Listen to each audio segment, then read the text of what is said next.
Hey, shalom everyone, this is Kris Shoemaker, also known as Yehudah ben Shomeyr, and welcome to the Daily Drash. Today's Daily Drash is taken from Psalm 119, verse 18, and I'm going to be reading from the World English Bible. Open my eyes, that I might see wondrous things out of your law. Open my eyes, that I may see wondrous things out of your law. When people see the word law, they think of rules. When they see the word rules, they just think of a checklist of like 1 through 10 of thou shalt and thou shalt not. Pretty straightforward, pretty plain and simple, nothing mysterious or secretive, whatever. So a lot of times when people look at the Torah, look at the first 5 books of Moses, they just see a bunch of do's and don'ts and rules and regulations. But yet here in Psalm 119 verse 18, David writes, "Open my eyes, that I might see wondrous things out of your law." David knew there was something deeper than the do's and don'ts and thou shalt and thou shalt nots.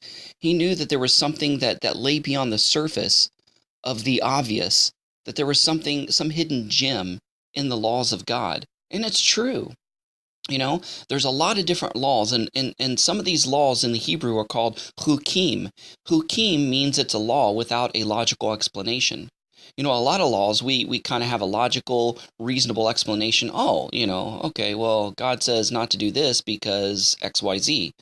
But sometimes, there's laws that he puts in his word that's like, why did he command us to do something like that? That's just weird. That's just bizarre.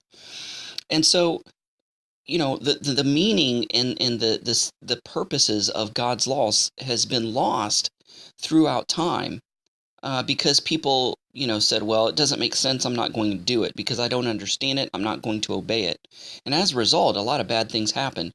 So open my eyes that I might behold wondrous things out of your law.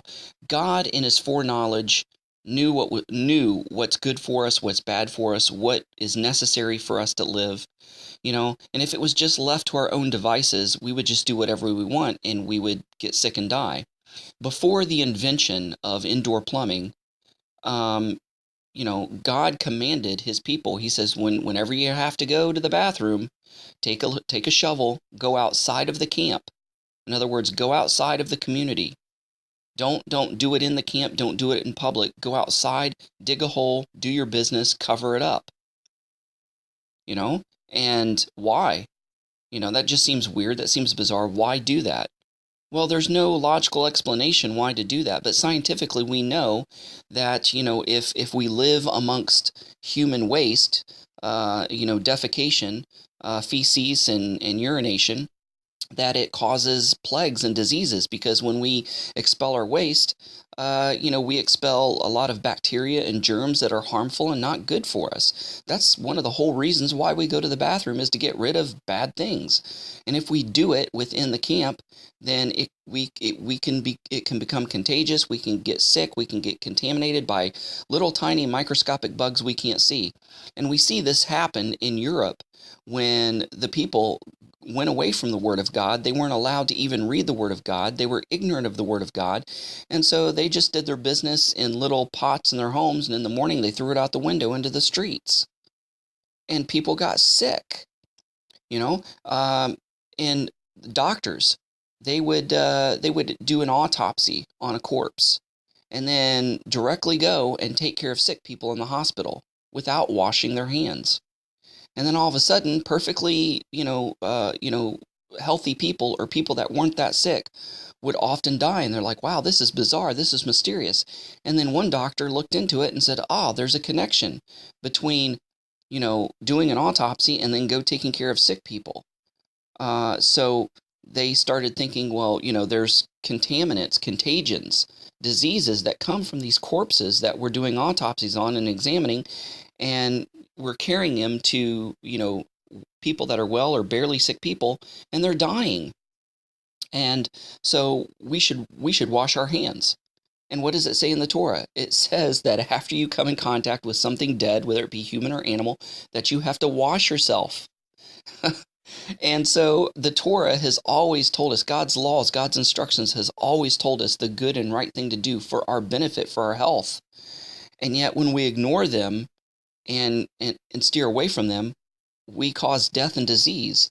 So some of these laws and rules and instructions God gives us doesn't make sense, and it seems weird, but yet science over and over is validating God's laws and giving us reasons for God's laws. Open my eyes that I might see wondrous things out of your law.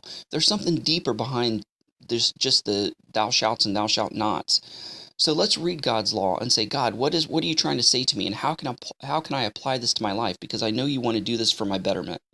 Hey guys, thanks so much for listening. Go out there and have a great day. Shalom and Shavua Tov. Abraham'sDescendants.com, getting back to the 1st century in a 21st century way. Thanks for watching. Don't forget to press the like button as well as the subscribe button if you haven't done so already, and the notification bell that'll let you know every time I make a new video. And don't forget to share this with a friend. Also, visit our website at Abraham'sDescendants.com. Thanks. Shalom.